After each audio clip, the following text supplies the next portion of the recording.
بسم الله الرحمن الرحيم الحمد لله رب العالمين والصلاة والسلام على أشرف المرسلين سيدنا محمد وعلى آله وصحبه أجمعين ومن تبعهم بإحسان ودعا بدعوتهم إلى يوم الدين.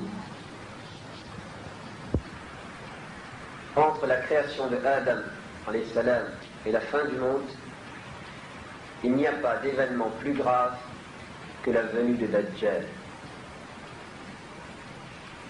Dans ce hadith, car c'est un hadith, le prophète alayhi salatu wassalam nous donne un aperçu de la gravité du trouble que constituera Dajjal. Dajjal, chacun a entendu parler, il s'agit de l'antéchrist, celui qui viendra à la fin des temps et qui se fera passer pour Dieu sur terre. Il se fera passer pour Dieu sur terre parce que Allah lui aura accordé de très grands moyens, des pouvoirs extraordinaires, et l'humanité traversera alors une période très difficile. D'après les hadiths du prophète alayhi salatu wassalam, on apprend que à ce moment-là, il y aura sécheresse sur presque toute la terre, il n'y aura presque rien à manger, et c'est alors que Dajjal apparaîtra.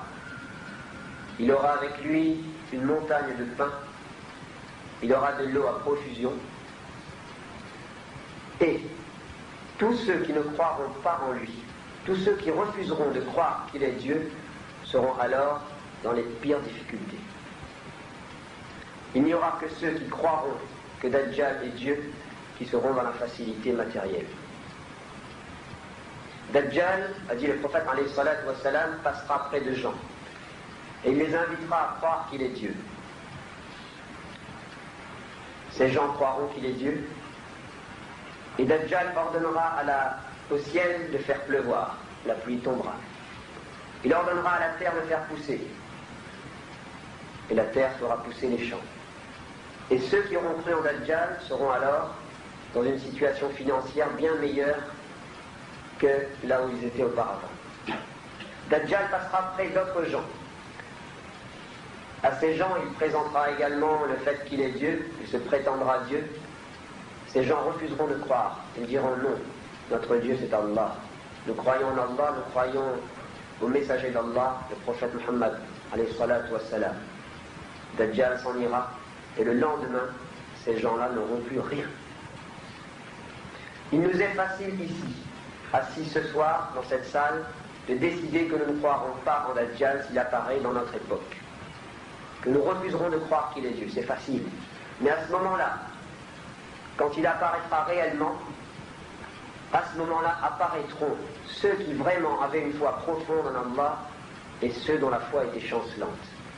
Justement, Dajjal sera le moyen par lequel Allah fera apparaître, il fera la distinction entre ceux qui étaient fermes dans leur foi, en lui, en Allah, et ceux dont la foi était très superficielle. Ceux dont la foi était superficielle tomberont dans le piège de Dajjal, et ceux dont la foi était ferme, étaient incrustés dans le cœur, ils resteront fermes sur la foi en Allah et ils rejetteront Dajjal. Mais ils devront pour subsister, vous savez quoi? Faire les tasbih d'Allah. Ils n'auront rien à manger. Rien à manger. C'est à ce prix-là qu'ils refuseront de tomber dans le piège de Dajjal. Là vraiment, Allah verra qui étaient ceux qui croyaient fermement en lui. Eh bien, pour nous préserver de ce piège, le prophète alayhi salatu wassalam a dit qu'il y a la sourate Al-Kahf, qu'à la Réunion on a l'habitude de dire sourate Kahf.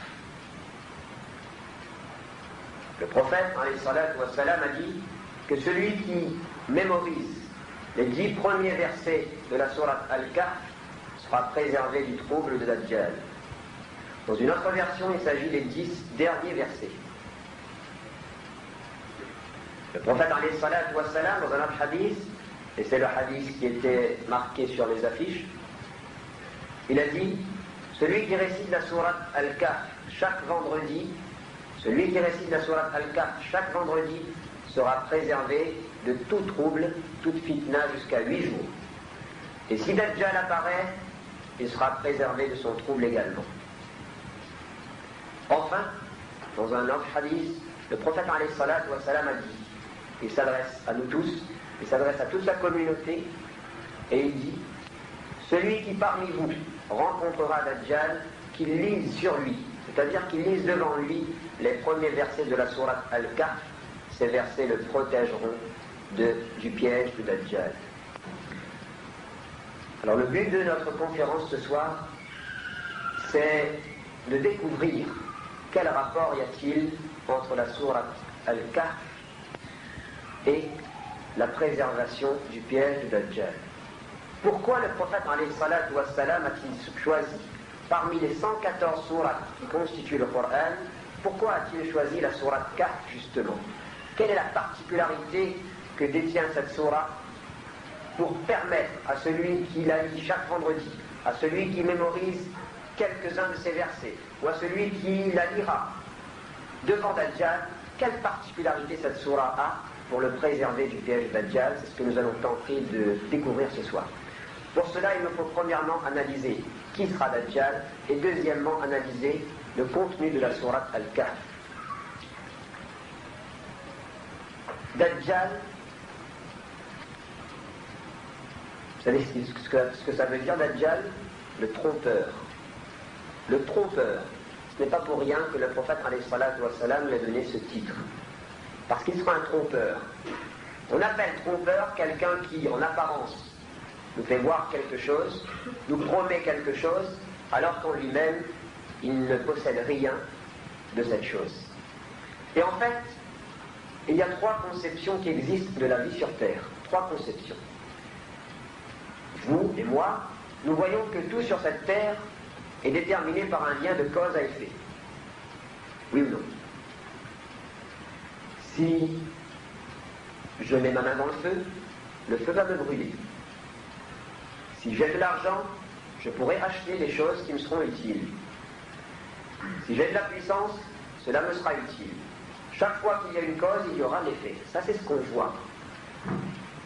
Alors, il y a une certaine catégorie d'hommes dont le regard ne va pas plus loin que ça. Ces hommes considèrent que la finalité de toute chose, ce sont ces liens entre cause et effet. Si j'ai telle chose, j'obtiendrai le succès. Si j'ai de la puissance, j'aurai la réussite. Si j'ai de l'argent, alors je serai heureux. C'est tout. Et ce qui arrive, c'est que ces hommes ont le regard tourné en permanence vers les apparences, vers tout ce qu'il y a autour de nous, vers tout ce qu'il y a sur Terre. Et toutes leurs capacités, qu'elles soient physiques, qu'elles soient mentales, qu'elles soient intellectuelles, ces hommes les tournent vers ce monde. Résultat, dans leur cœur, grandit l'amour des choses, l'amour de tout ce qui nous entoure. L'amour et la grandeur de ces choses pénètrent dans leur cœur jusqu'à s'y enraciner. Et alors, résultat, ils aiment la vie terrestre au point de ne pas croire en une autre vie qui viendrait après. Et comme ils croient en ces choses, comme des finalités, ils arrivent à diviniser ces choses. Parce qu'une divinité, c'est quoi? C'est ce qu'on aime du fond de son cœur.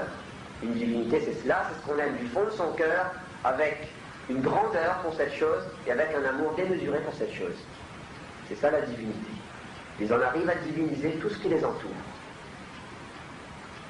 Et du coup, dans leur vie, il n'y a pas d'autre but que le culte de la matière. Le culte. Toujours. Toutes les capacités qui sont les leurs sont tournées vers le culte de ces choses. Toujours plus vite. Jusqu'à arriver un moment où ils remettent en cause l'existence de Dieu. Il n'y a pas de Dieu. C'est ce qu'ils disent. S'il y a quelque chose vers quoi on doit tourner notre attention, c'est vers le progrès matériel. C'est vers le bien-être corporel. Et c'est vers le développement scientifique. Au-delà de cela, il n'existe rien. Et rien qui ne mérite qu'on y attache une quelconque importance. Ils vont vous dire, la religion, c'est l'opium du peuple. Ils vont vous dire, si Dieu existe, il faut s'en débarrasser. Ou bien, si Dieu n'existait pas, il faudrait l'inventer. Ou bien, Dieu est mort.